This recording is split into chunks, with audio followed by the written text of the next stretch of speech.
Good morning students. मैं doctor Kavita Sahni from government girls college Chomu. BSc part 3 के third paper में हम बायोस्टैटिस्टिक्स पढ़ रहे थे और अब तक हम काफ़ी कुछ पढ़ चुके हैं। आपको समझ में आ गया होगा।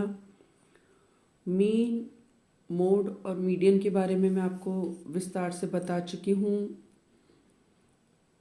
किस तरीके से अलग अलग प्रकार की सीरीज़ में मीन, मोड या मीडियन कैलकुलेट किया जाता है। आज हम बात करेंगे स्टैंडर्ड डेविएशन की। स्टैंडर्ड डेविएशन या मानक विचलन। सबसे पहली बात, स्टैंडर्ड डेविएशन होता क्या है? तो standard deviation is the square root of the arithmetic mean of the squares of deviations of items from their arithmetic mean.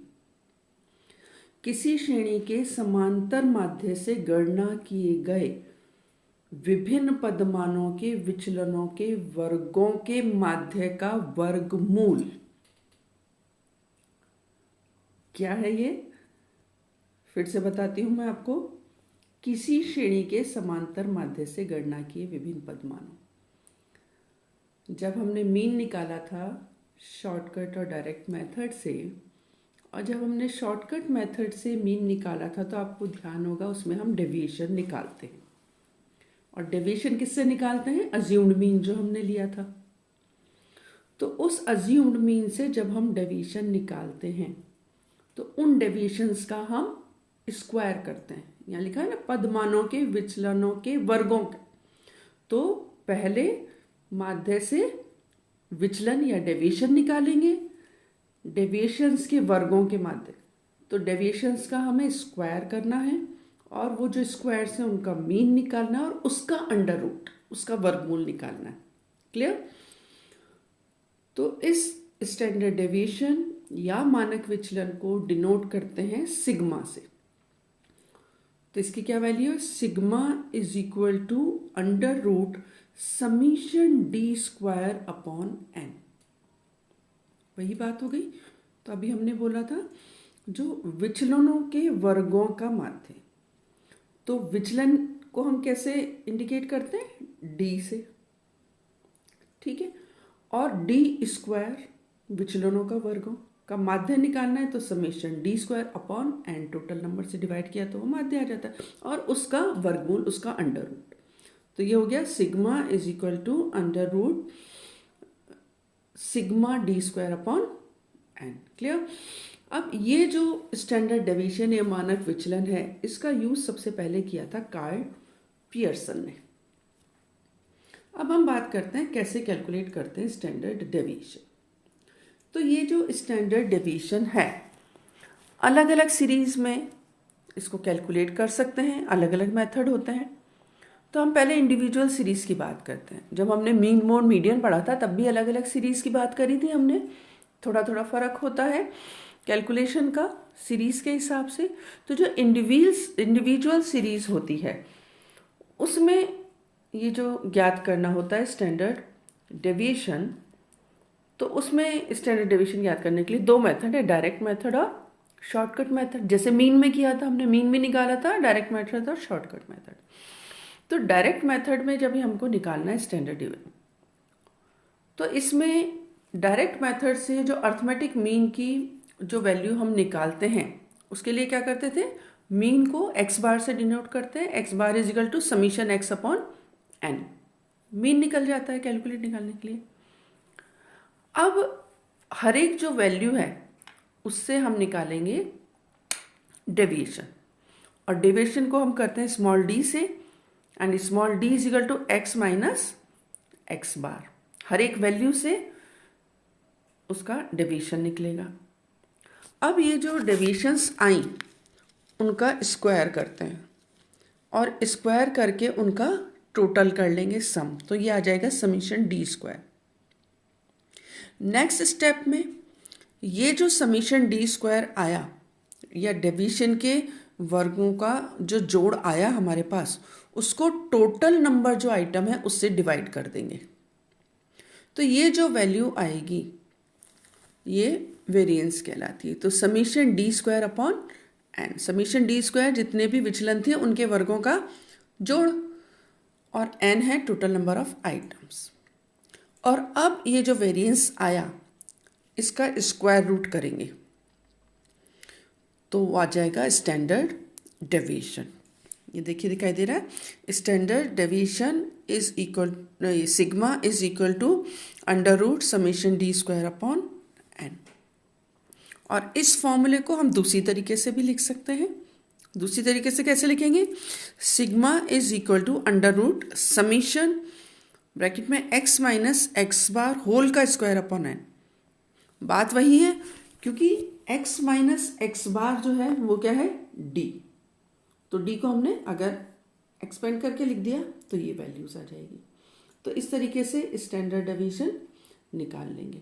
अब यहाँ पे वैल्यूज हम देख लेते हैं क्या क्या है। सिग्मा, फॉर्मूला में सिग्मा दिखाई दे रहा है। सिग्मा जो है वो ग्रीक लेटर से लिया गया और ये स्टैंडर्ड डेविएशन को इंडिकेट कर रहा है। समीशन डी स्क्वायर अभी मैंने बता दिया, ये है टोटल है किसका? Square of deviations. मीन से जो डेविएशंस निकाली थी, माध्य से जो विचलन निकाला था, उन सबके स्क्वायर का जोड़ है, सम है। एक्स बार जो है वो है मीन के लिए यूज करते हैं, और एक्स जो है वो इंडिविजुअल वैल्यू है जो हम निकालते हैं। इंडिविजुअल आइटम जो दिया हुआ है उसकी जो वैल्यू है वो एक्स है। तो इस तरीके से ये सारी वैल्यूज रख के हम स्टैंडर्ड डेविएशन को कैलकुलेट कर सकते हैं।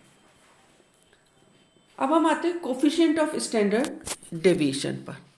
तो ये जो हमने स्टैंडर्ड डेविएशन निकाला उसका कोफिशिएंट निकालेंगे। कोफिशिएंट मतलब गुणांक, तो मानक विचलन का गुणांक निकालेंगे।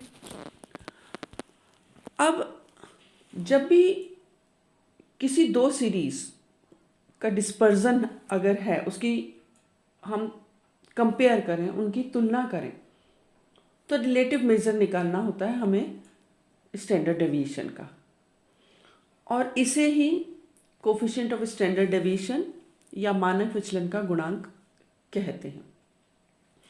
तो ये कैसे कैलकुलेट किया जाएगा?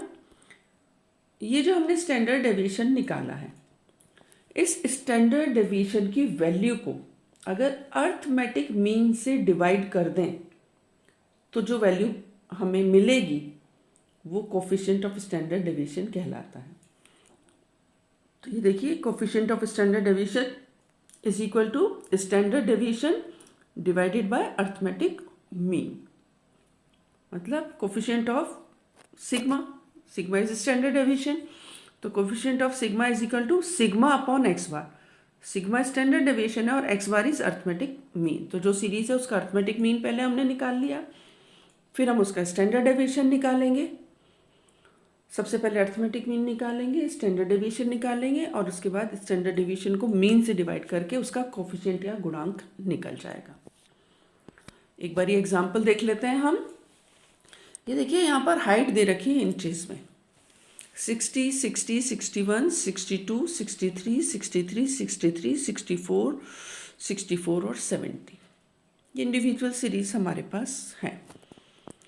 तो हमने इसकी सबसे पहले टेबल बनाई है, इन सारी वैल्यूज़ को हमने लिख लिया। ये सारी जो वैल्यूज़ हैं ये क्या है? एक्स, ये एक्स है, और इन सबको हम ऐड कर लेंगे, वो समीशन एक्स हो गया। अब हम डेविएशन निकालेंगे। तो डेविएशन हमको निकालना है मीन से, तो सबसे पहले हमें मीन निकालना होगा। मीन इज एक्स बार, और एक्स बार होता है X bar is equal to summation X upon N, यानी जितनी भी वैल्यूज हैं आइटम की उन सबका जोड़ डिवाइडेड बाय एन। तो एक्स की सारी वैल्यू समीशन एक्स आया 630।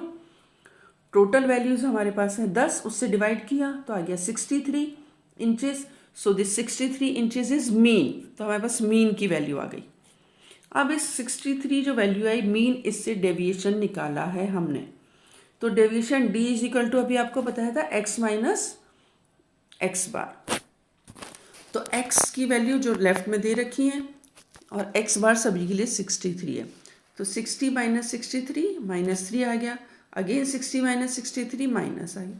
तो इसी तरीके से सारी x की वैल्यूज़ में से मीन माइनस करके हमने डेविएशन निकाल लिया। नेक्स्ट स्टेप आपको बताया था क्या करना है, डेविएशन का स्क्वायर डी स्क्वायर, ये कर लिया। जितनी भी डेविएशन की वैल्यूज़ आई स्क्वायर कर लिया। -3 का स्क्वायर 9, अगेन -3 का स्क्वायर 9, -2 का स्क्वायर 4, -1 का 1, 0 का 0, इस तरीके से सारी डी स्क्वायर की वैल्यू निकाल ली। अब हमें चाहिए समीशन डी स्क्वायर। तो समीशन डी स्क्वायर कैसे निकालेंगे, डी स्क्वायर जो डेविएशन के जितने भी स्क्वायर्स हैं इन सबको ऐड कर लेंगे, जोड़ लेंगे। तो समीशन डी स्क्वायर आ गया हमारे पास 74। अब ये सारी वैल्यूज़ हो गई, आ गई हमारे पास। अब इन वैल्यूज़ को रखेंगे इस फॉर्मूला में। Standard deviation sigma is equal to summation under root summation D square upon N. तो ये हो गया under root summation D square की वैल्यू है 74 एंड टोटल नंबर है हमारे पास 10, तो ये आ गया अंडर रूट 7.4।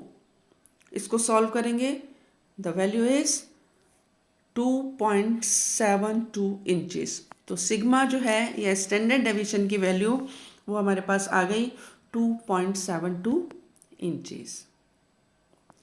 अब स्टैंडर्ड डेविएशन आ गया हमारे पास। स्टैंडर्ड डेविएशन से निकालेंगे कोफिशिएंट ऑफ स्टैंडर्ड डेविएशन या उसका मानक विचलन का गुणांक। वो निकालने के लिए अभी आपको फॉर्मूला बताया था। गुणांक जो निकालना है उसके लिए स्टैंडर्ड डेविएशन की जो वैल्यू आई उसको डिवाइड करना है मीन से, मीन सिग्मा अपॉन एक्स बार। स्टैंडर्ड डेविएशन की वैल्यू हमारे पास आई है 2.72, ये वैल्यू रख देंगे, डिवाइडेड बाय मीन। मीन की वैल्यू कितनी थी 63, तो 2.72 divided by 63 it comes 0.04285। So the standard deviation of the given series is 2.72 inches and the coefficient of standard deviation is 0.04285। तो इस तरीके से इंडिविजुअल सीरीज में स्टैंडर्ड डेविएशन और कोफिशिएंट ऑफ स्टैंडर्ड डेविएशन मतलब मानक विचलन और मानक विचलन का गुणांक ज्ञात किया जाता है।